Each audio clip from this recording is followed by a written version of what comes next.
we go from the parking lot where they're tailgating to, let's make a short jump to Beijing, China. Our next guest, if you woke up this morning over your morning coffee, he was right there on the front page of the Inquirer. In a matter of less than an hour, he'll be watching the Bearcats from Beijing, China. A pleasure to welcome in. Let's see, where is he? There he is on the line. Let me welcome in Lavandez Jones. Lavandez, how are you? How's it going? Are we there yet? I think. Can you hear me? Are we there yet? Yeah. Hey, first of all, good morning. How are things in Beijing? Okay, well, Beijing right now is pretty active. It is.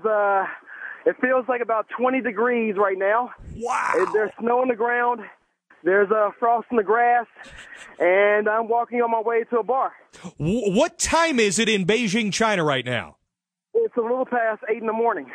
And you're heading for a UC football watch party. Explain how all this came together. Okay, so UC has been very, very involved and very, very active in trying to promote alumni connections this year. And over the last month, I've been working with UC International and the UC Alumni Association to put together this event.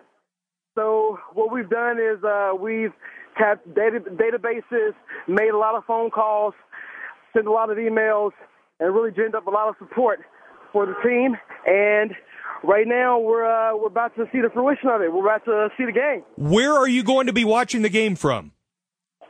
We're watching the game at a bar owned by an alum. You have Nick Ma, who graduated from A&S in 1996, came out to China and has been doing a lot of good things in business, owns a couple bars here in Beijing, and he has graciously offered to host our event today. That is outstanding. Again, Lavandez Jones is our guest for a few more minutes. He was on the front page of the Inquirer this morning. He's part of a viewing party tonight for the Bearcats from Beijing, China. Now, how many? What's a ballpark figure? How many of you will be there for watching the game? It'll be somewhere between 20 and 30. Unbelievable. Yeah. Wow. Now, do you know the menu? Is it geared towards Cincinnati type food? What we're doing is we're having breakfast in the morning, your pancakes, those things, and around lunchtime, which should be shortly after the game, we're going to have cheese conies 3 ways. We've a lot of skylines, so we're going to do it big in Beijing. That is awesome. Now, you give people they're probably going, what the heck is he doing in Beijing? Explain. You're a UC grad, and you're from you went to high school and college around here, right? Yeah, I'm proudly Cincinnati. I am Cincinnati born and bred. I went to Walnut Hills High School, graduated, went to UC, graduated, and decided that I wanted to build my career out in China. So I've been out in China for the last year and a half. Been working for the Nielsen Company, which you should probably know, from media. Yes. But my client's Procter & Gamble. We do brand consulting and market research for them. Now, are you able to, have you been able to follow UC? Are you able to watch the games or see highlights, or how do you keep track of them?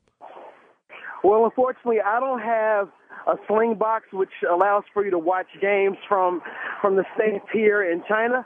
However, I do follow every single game. Wake up the next day, or a lot of times if I have the opportunity, I'll do a game cast section and watch it on ESPN. Watch play-by-play. Are you wearing UC gear as we speak? Oh yeah, I have a sweatshirt from the Orange Bowl that I'm wearing right now.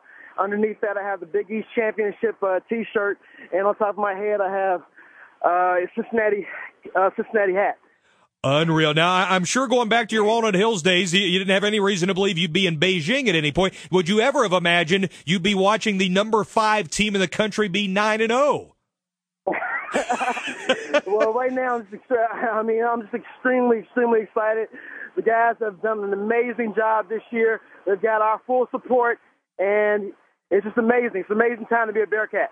Hey, congratulations on everything you got going on out there. Thanks for checking in with us, and enjoy the game, all right? All right, thank you. Take care. All right, Bearcats. go Bearcats. Lavandez Jones checking in from Beijing, China, where it is it's a 13-hour time difference. So it's 8:16 Saturday morning in Beijing, China. Unbelievable. Kudos to Nick Brunker. Yeah, hooked up the tin cans and the string and got that, and then leave it to the shotgun to fumble around on 4 different lines. See, it should be labeled right there, like here, right next to line 17, the Beijing line. And thanks to Lauren Doyle as well. For helping us. Yes, absolutely. You know, I want to say I've talked in the last year. I've gone twice. We talked with our guest from Beijing, the Olympics, covering the Olympics, who used to work here and was working for covering the Olympics for NBC.